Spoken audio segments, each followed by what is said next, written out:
The National Archives, man, so hot right now. Hi, this is Lindy Kyzer with ClearanceJobs.com. Yesterday, the National Archives released a host of documents related to the assassination of JFK.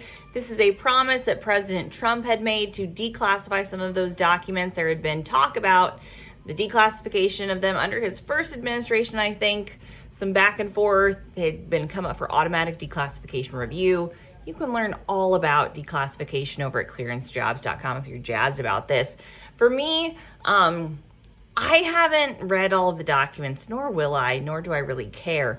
But for those who have, they say there's not a lot of huge new takeaways here. It's kind of what we expected. I think there had been some chatter that, again, there had been talk about declassifying them under both Trump and Biden.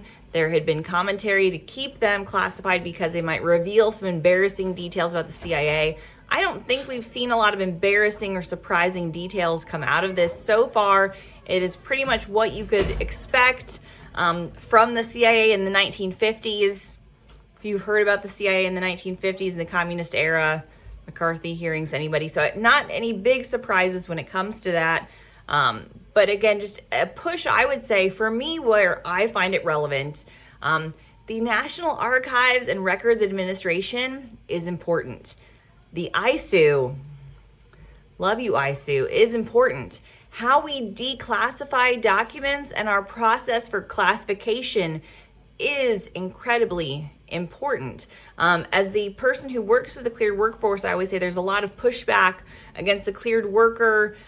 People criticize the size of the cleared workforce, and I always say if you were concerned about the size of the cleared workforce, take a hard look at what we're deciding to classify first. So I'm curious, big picture thinking here, if this will be a part of a broader push by this administration to push for more OSINT technology. The intelligence community is embracing more OSINT insights in what it does. So we could see more of an OSINT push. Tulsi Gabbard, ODNI director, has come out a little bit saying, hey, this is a part of a broader push in her organization to say, we don't want to just declassify everything about what we do. And I support that, actually. I always say, like, our trade craft is secret. We have a lot of secrets to protect, but when everything becomes the crown jewels, nothing has the value that it should. So how we protect our best, most sensitive information and how we protect our most critical insights, which is supporting our workforce, is abundantly important. And then making sure we're not classifying things that are just a part of doing business because it's easier to classify that, not do. So again, even things like clearance processing time figures, transparency about the workforce, the size of the workforce, the makeup of the workforce.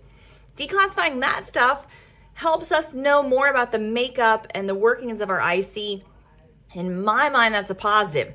I don't need anybody to name names, and I don't need to know the trade craft, but I think knowing broader strokes information from the IC, and again, not overclassifying operation information that's not related to operations, is a better thing. This is kind of what it's a sign of the times of.